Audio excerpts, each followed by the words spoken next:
Well, greetings and welcome, ladies and gentlemen, to another episode of Karl Spirits. And I'm Karl, here tonight to talk about an Old Forester flight. Recently, I was asked to host a bourbon tasting, and I chose this as one of my favorite lines of bourbon. And this was going to a local nonprofit organization. Felt really good about going in. We had a wonderful evening. And I really find that this lineup of Old Forester is intriguing on a couple of levels. First of all, the flight I chose for the tasting was the Old Forester Whiskey Rose Series plus the Stateman version.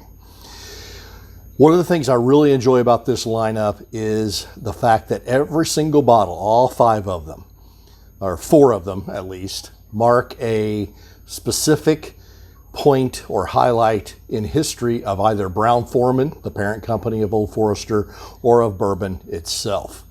Second, all five of these, including the Stateman, have the exact same mash bill: 72% corn, 18% rye, 10% malted barley. And so this makes this tasting one that the drinker can see very clearly the effects of proof and age on the bourbon. They all have the same recipe, they have the same ingredients. So we're seeing the effects of age and proof and the water that's added to proof it down on those flavors. We're going to start off with the 1870. This commemorated the year that George Garvin Brown started to bottle his product in a new sealed glass bottle. You see, before this time, if you wanted whiskey, you went to a bar, you went to a store, an apothecary or a pharmacy maybe, and you took a bottle of some sort or a container or a jug, and you asked them to fill it for you from a barrel that was behind the bar. This meant that literally anything and everything was in the barrel. You never knew quite what you were going to get. Brown wanted something that would set apart not only his line of bourbon, but he also wanted people to know that they were getting an unadulterated bourbon product directly from his distillery, nothing added. So he started bottling and sealing his glass bottles for sale in 1870. So this version of 1870 comes in at 90 proof. It's rumored to be between 4.5 years old. It's got a base of very light vanilla and a little caramel, and it's the most floral of the series to me, at any rate. And for me, the taste really follows the aroma as well.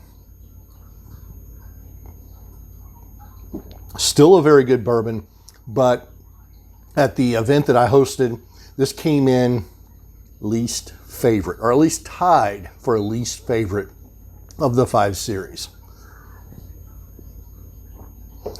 We next move to our second bottle. This is the bottled in bond version, the 1897. And this was a year that Congress passed the Bottled in Bond Act. And you've heard me talk about the Bottled in Bond Act many times. But guys, this is the very first consumer protection law of its kind for alcohol or food. This is even earlier than the Pure Food and Drug Act that we all learned about when we had to read The Jungle in high school LA class. So in 1897, a group of distillers got together, went to Congress. These included Brown, it included Taylor, several others. They persuaded Congress to pass the the Bottled in Bond Act. This is a regulation on their own business. Now, can you imagine that in today's world where a group of producers go to Congress and say, you need to regulate our business more strictly? I can't imagine that. So, why were the distilleries in favor of this? Very simple. Remember I said, the consumer never knew exactly what was in what they were drinking.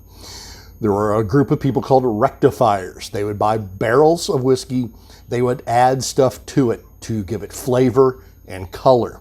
And anything could be added. Rubbing alcohol was poured in, tobacco juice, turpentine. all kinds of nasty stuff went into a barrel of bourbon that people would actually purchase. So again, the Bottled in Bond Act stipulated that this had to be a pure, unadulterated beverage. To be bottled in bond, it has to be aged for a minimum of 4 years. It has to be a product of one distillery, one distilling season, and one distiller. And it also has to be bottled at exactly 100 proof, by the way, aged in a federally bonded warehouse. And so for my tasting that I just hosted here recently, this was kind of the Goldilocks of the party, if you will. Comes in at 100 proof. It hit most drinkers that night very well. It hit them just right. It's got those great vanilla aromas. It's got a hint of honey, a little bit of smoke on it, and it is very warm and inviting. And quite frankly, it's a classic bourbon flavor. It's smoother than its brother, even though it's 100 proof and its brother is only 90. Between the 1870 and the 100, this is a much smoother, much more well-rounded bourbon. Lots of caramel, oak notes, and this is one of my favorite go-to bourbons. We move next to the Old Forester line. This is kind of the oddball of the lineup, if you will. And instead of dating like the Whiskey Row series does, a specific event in bourbon history, this dates a specific event in cinema history. It's not part of the Whiskey Row collection, but it is certainly sold as a premium expression by Old Forester. It was created in 2017 as a movie tie-in for the movie Kingsman, The Golden Circle. This is, in case you don't know, an adventure movie kind of in the realm of a Roger Moore era James Bond. It's got gimmicky weapons, blatant sexual innuendo. You would probably like it. And rather than making it a one-off for the movie, Old Forester decided to keep this in their regular rotation. It's at 95 proof, so it's a step down from the Bottled in Bond. It is supposed to be under 5 years old, and it comes from the warmest parts of the warehouse per the website. For this particular pour, I get a lot of cherry notes and a lot of spice. More cherry than I do from the other expressions. Again, it uses the exact same mash bill. So you're seeing the effects of maybe being the warmest part of the warehouse. Maybe it's the effect of water added for proofing. Maybe it's the effect of age.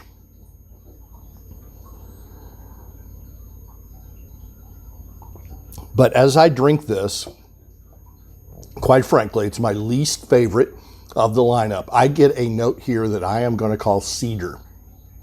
I get that on the nose. I also get that on the taste. So it's kind of a one-trick pony for me. It has the same nose. It has the same taste. It is not as complex as the Whiskey Row series. That's, again, my opinion. We then move to our fourth expression. And if you've watched some of my previous episodes, you know we're getting into my wheelhouse here. 1910. In 1910, there was a fire in downtown Louisville, burned part of Whiskey Row. To save the previously dumped bourbon from the fire, they at Old Forester dumped a vat into charred oak barrels. Now, we've already had them barreled once in charred oak. We're dumping them again into new charred oak barrels. And they did this so they could fix their bottling line. All the fire damage was repaired. That happened a few months later. They're able to pull those barrels. They pop them open, and they realized that it is a completely different taste from their targeted profile, which was somewhere in this neighborhood of about 100 proof, similar to what the Bottled in Bond expression is. That rather than dumping the whole lot and taking the loss, the distillery did what any great distillery will do. They salvage it, and they called it Old Fine Whiskey. And they sold it, and they sold the heck out of it. And so the Whiskey Row series brings that back. It's a double oaked expression. So it's been aged one time, dumped and re-barreled in a new charred oak barrel, lightly charred, for an additional 7 to 9 months. And for me, this has, well, frankly, this is what I call my dessert bourbon. Has great, awesome notes of dark chocolate, caramelized brown sugar. This is one of my favorites. It really, truly is. You pair this with some chocolate or salted caramels, and this is almost a decadent pour. At that whiskey tasting I hosted, this tied for first. This was a big time favorite. 1910. And then, finally, our last lineup is the 1920. And this bottle was created to kind of commemorate what came off the still and was put into a bottle in 1920 when, you guessed it, Prohibition went into effect. So Brown-Forman was one of only a handful, that's 6 actually, 6 distilleries that were granted a license during Prohibition to sell alcohol and later to continue to distribute alcohol during Prohibition. I'm sorry, to produce alcohol during Prohibition. They were able to do this because they were producing, quote, medicinal spirits. So what happened was if you felt a cough or your nerves were bad, you would go to the doctor. They would write you a script for medicinal whiskey. And 1 out of 6 chances, you're going to be pulling a bottle of Old Forester. So during Prohibition, as they continue to produce, they're going to be producing all the way through Prohibition and all the way up through modern times. What this really means is Brown-Forman is today 150 years old, making it the oldest continually producing distillery that is family owned by the same family in history. And so it's under the same family for its entirety. So oldest continually produced brand in the United States. So the 1920 highly regarded pour weighs in at a hefty 115 proof, and it's probably around 6 years or so old. Despite that proof, this is actually a very smooth sipping bourbon. It has great depth of flavor.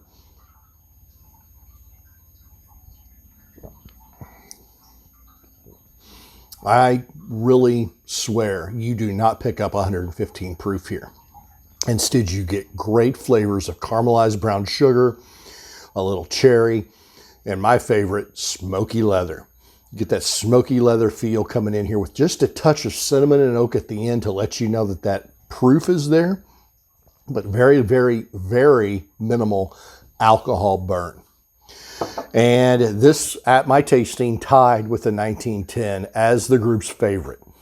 So I know I've reviewed all of these except Stateman previously in separate episodes, but I think this was worth sharing because they share the exact same mash bill, but they have different proofs ranging from 90 to 115.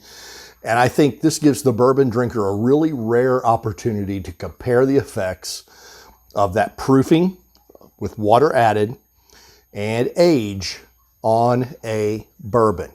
And I think you really see that with this particular line. More maybe than any other, this shows that. And so you can really hone in on what you like by tasting these 5 expressions. That's my opinion. Yours may be different. And as I've always said, that's okay. But guys, that's my take on Whiskey Row from Old Forester plus Statesman. And as always, I want everyone to stay safe, peace, and happy pours.